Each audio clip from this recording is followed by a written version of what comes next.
Dit is donderdag, die 7de Maart. Ons gaan aan met The Long Lost Grave. Rob spent the rest of the week hunched over his typewriter and newly processed photographs, meticulously writing and checking his article on the Tsetsikama forest for the Nature World magazine. He was quite satisfied with the photographs, especially those shots taken around and inside the cave. However, none of these were included in the article, nor did he mention anything about the long-lost grave.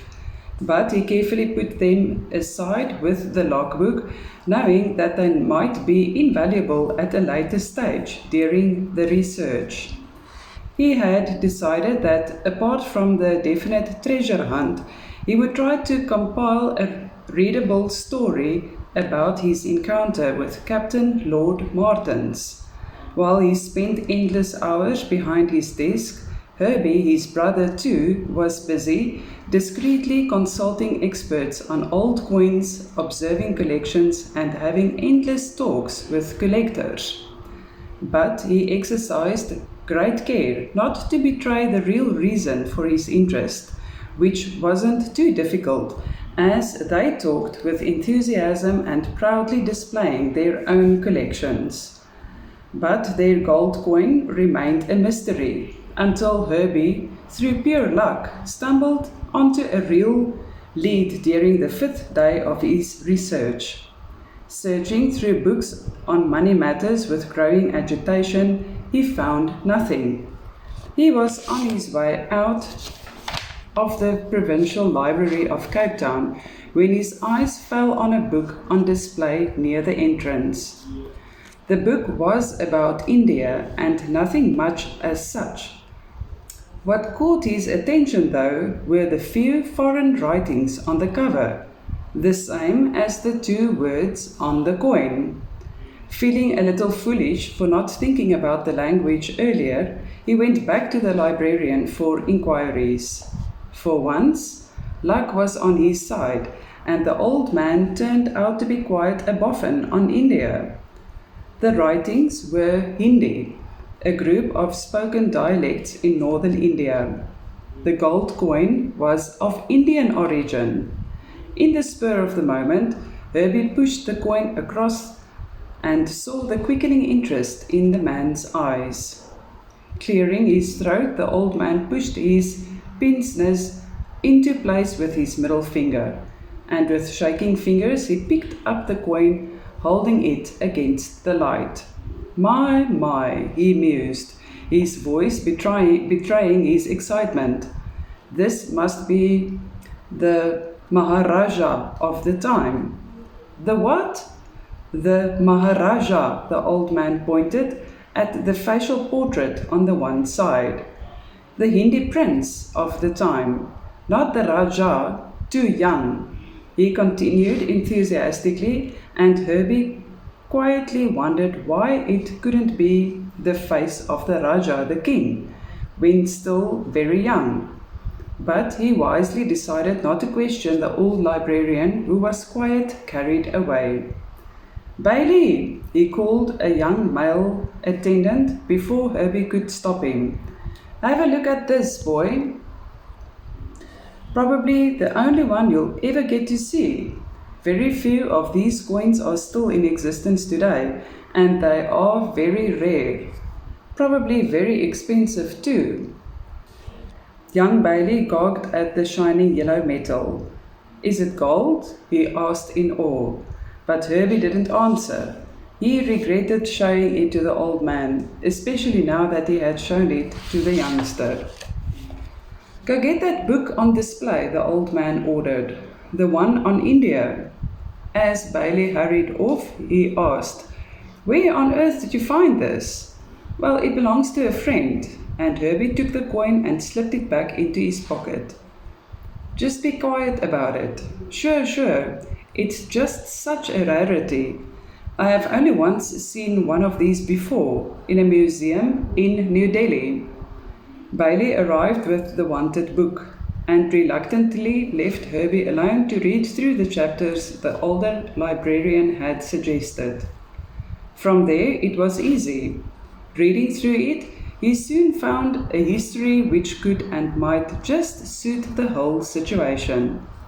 During the early days of the British rule in India, a large number of crudely made but valuable gold coins had been confiscated from the North Indian tribe after rumors were heard that they planned to use their vast richness for war against the British.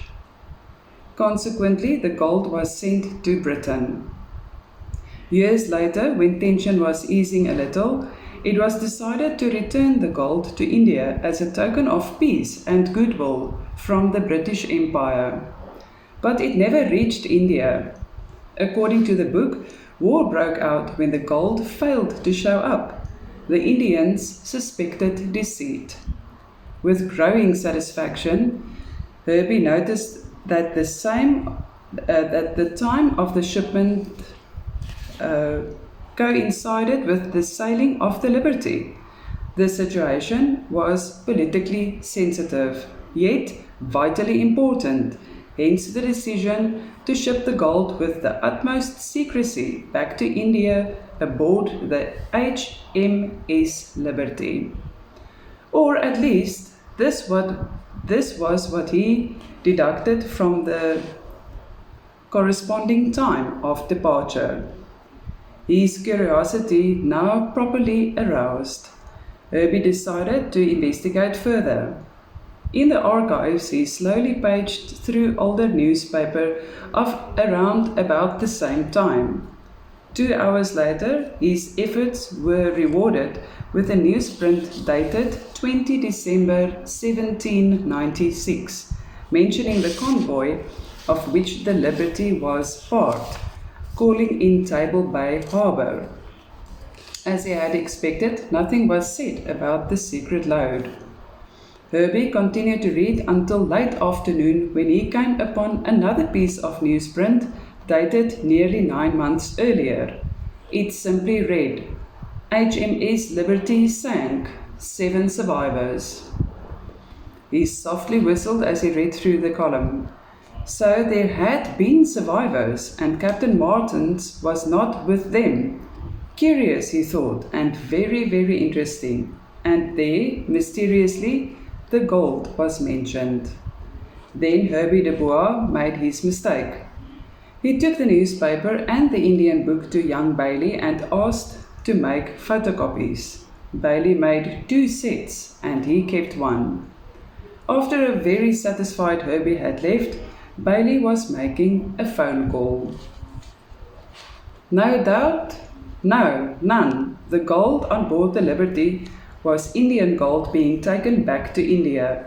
We have enough proof of that. What Martins had said in the logbook plus the coin confirmed a secret conveying of Indian gold. That fits in rather well with the history of the confiscated gold. And the time of the proposed sent back corresponds with the sailing of the Liberty. So we must accept that it is indeed that gold. The coin is sufficient proof, and it must be a considerable amount, taking into consideration the importance of it. Yet, despite the secrecy, the survivors knew about the gold. Well, it sure looks like it. For a moment or two, only their rasping breaths and rhythmic footfalls could be heard. Rob thought about the logbook, seeing the faded black letters again. The gold will be safe forever from those who had killed for it. How? Who? How did the survivors learn about the gold, and what were the consequences? And why wasn't Captain Martins with them? Because he tried to save the gold in order to prevent the war? War did break out when the gold failed to arrive in India. Yes, that was why Captain Martins was so worried about its safety, Herbie explained, breathing hard. Because he knew war was inevitable without it. Exactly. Must have been heavy on him when he realized that he was about to lose it in a storm. There is something wrong, Herbie mused breathlessly. Something curious that does not make sense. Rob didn't answer. He knew. He too felt that something of great significance was escaping him. What they had learned from the logbook, the coin's history, and the old newsprint, it should tell them something. Well, at least we know for certain, Rob panted, wiping a drop of sweat from the tip of his nose, that there was gold on the Liberty. And it's waiting for us somewhere just south of the Storms River. Next block, he rasped, meaning the gymnasium.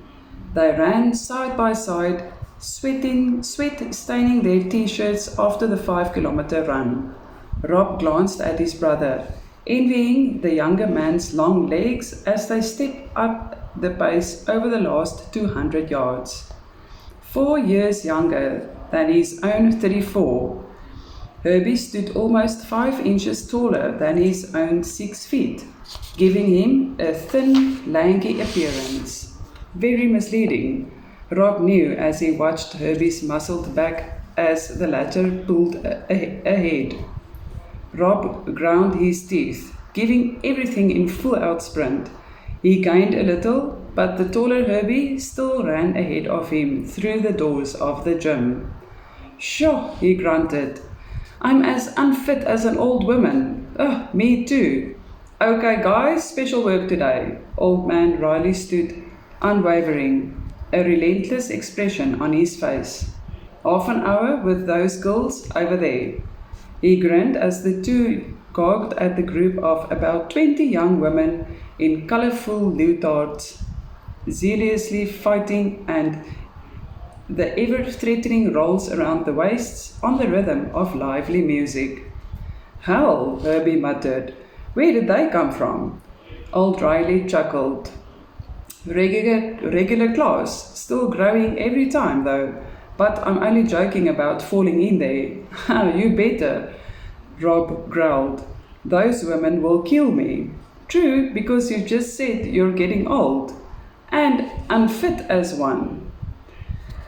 "Well, then you guys better work on it. I will be watching." Herbie straightened. "Let's tackle the weights, Rob." "Yeah, they say the gold is heavy." Rob mused back. Grinning, they went to work. Their eyes kept on straying to those fast-moving, lovely bodies. But what they don't realize is that one of those women had a very particular interest in them, nor would they suspect the reason why. Ever since she had learned that her wreck was the HMS Liberty, Cathy had been curiously wondering about it. She knew nothing about the ship, except where it lay. It bothered her to know so little. She was bound to satisfy her curiosity, but fairly uncertain on how to go about it. At first, she was tempted to start asking around, but knowing that it might draw unwanted attention, she finally decided to write a letter to the library in Cape Town, cautiously requesting all available information on the HMS Liberty. That, she thought with relief, won't attract any attention. Library personnel would hardly be interested enough to think much of it, whereas local questions would have aroused 1,000 more questions from the many local divers. Everyone's anxious to find his own wreck to work on. So it came that Cathy's letter arrived only 2 days after Herbie had had his photocopies made. The letter was bound to go through the same hands, and Bailey made a photocopy. Bailey was elated with his latest stroke of luck. Inquiries from 2 completely different sources. There was no doubt left. The wreck of the Liberty had been found. It was time for him to earn his money. Chapter 4. Ashley Gordon Forbes wiped the cigar ash from the front of his light blue safari suit and spat out the stub. Lighting a fresh one, he leaned back against the white Mercedes-Benz 380 SL and stared out over the waters of Hout Bay. With his eyes squinting behind the dark glasses, he watched the approach of the wrecker with pride. She is a beauty, isn't she? He asked without turning his head to the young woman at his side. Flashy, Selina Naudé replied nonchalantly, her auburn hair shining in the bright spring sunshine. The 45-foot cabin cruiser approached the jetty at quarter speed, its sleek hull angling closer at 30 degrees until it was almost alongside, and the sun-browned figure behind the controls thrust both engines into reverse. With a slight raise of the stern, the wrecker came to a stop, the twin screws turning into the wake under the skillful touches of the smiling coxswain. Ashley caught the bow painter deftly and dropped the loop over the bollard and hurried aft to do the same with the stern painter. With a pleasurable flutter in his stomach, he listened as the smooth idling engines were cut.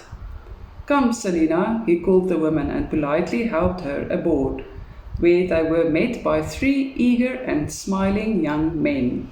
"Good morning, Mr. Gordon Forbes," they greeted as one, eyeing the pretty Selina with open admiration, which wasn't missed by Ashley. "All right, fellows," he grunted. "How did it go?" Will Stein, the sturdy young coxswain from earlier, grinned. "Very well, sir, very well," he said. "Open up, Tony." Tony Fisher, equally as tanned as Will but less sturdy, lifted the large hatch on the aft deck. Ashley quickly bent over the open hatch and could hardly conceal his excitement. Is it brass, Mr. Gordon Forbes? Solid brass, all 3 of them. Fantastic! That is great, Ashley exclaimed as he stared down at the 3 long brass cannons salvaged from an early 19th century wreck just south of the Sentinel behind Hout Bay.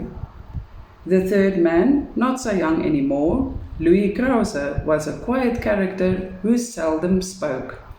With premature thinning hair, he was heavy and powerfully built.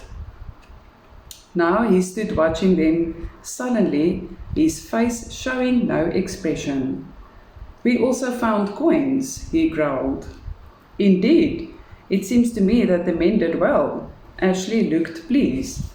"Well, why don't we go inside? Then we can take a look and perhaps share a beer or 2. "Of course," Will Stein said quickly. "Let's go inside."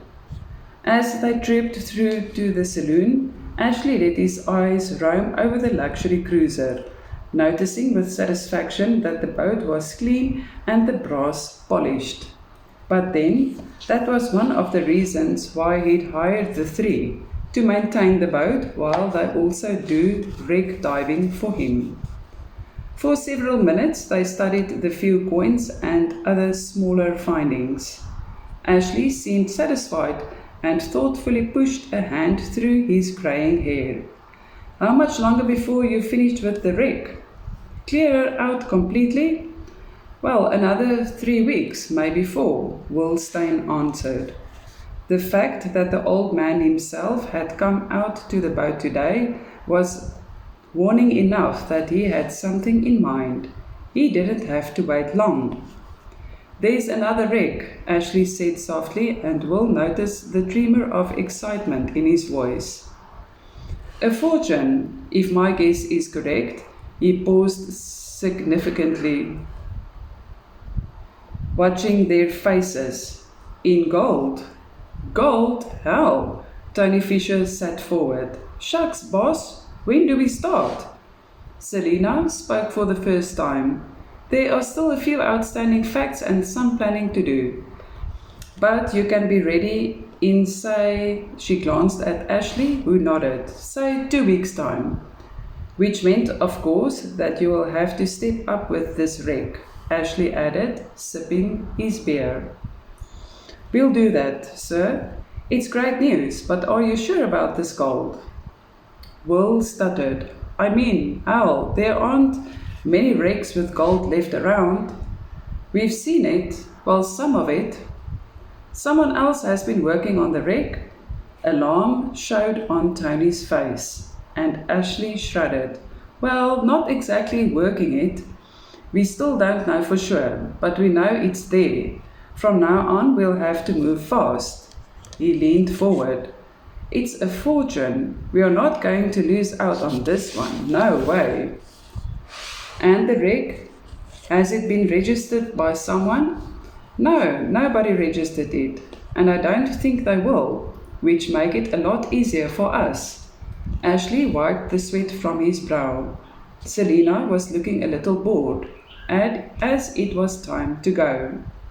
Well, boys, bring the finds up to the house and continue diving every day. We must be ready to move by the end of this month. Keep the equipment and boat in shape. We'll see to that, sir. Well, very good, Louis. You do that. No messing around, and we all stay healthy. Gordon Forbes' voice turned cold, staring at each of the three in turn. No problem, sir. Yeah, sure, none, sir. You good, boss? I look well. Louis growled his content with the state of affairs, and Selina smiled prettily. The three younger men's furtive glances weren't lost to her. She liked to be admired. It gave her a feeling of power, which she also liked. Let's go, Ash. They stopped in the door. Will, make sure about the arms and ammo. There must be enough of it, and serviceable. As good as taken care of, Mr. Gordon Forbes. Ashley drove at a moderate speed to his mansion high up against the mountain behind Camps Bay. He was in a cheerful mood. Things were going considerably well, and the future prospects were even better. Wreck diving was a profitable business, but also a shrewd profession. One had to stay a step ahead, he thought, have the right contacts and know the right people. And one had to be a shrewd researcher, a true historian of the old seafarers. Then wealth and fortune were at hand. Next to him, Selina Naudé stretched her body lazily in the comfortable seat, yawned and smiled up at him.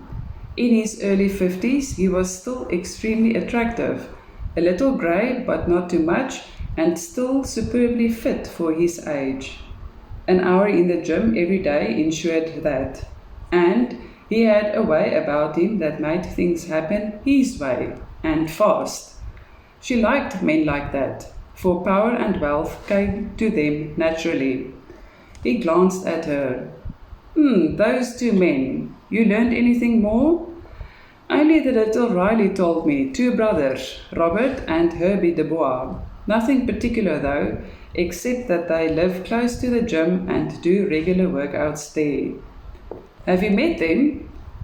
She shot him a funny look. Of course not. I would have told you if I had. Sorry, Ashley apologized. Anything else? No, not yet. They didn't come to the gym yesterday, but I'll see what I can do today. He nodded. Good. It's important to learn as much as possible. They have the coin and we must be ready whenever they move. They know where the wreck is and must lead us to it. Are you sure about that? Selina sounded dubious, biting one of her red-painted nails, critically inspecting it. If they know where the wreck is, then what are they doing in the library? Well, perhaps to learn the exact nature of the cargo. And the other lot, the woman from the park? Ah, now that is another one. Ashley turned from the main road up towards the mountain. I'm not sure about her, but she knows something, and we have to find out what. If there is a connection between the two groups, well, I think she knows, Selina said solemnly. She lives there, next to the sea. Maybe she has found the wreck. Ashley shrugged, but didn't reply.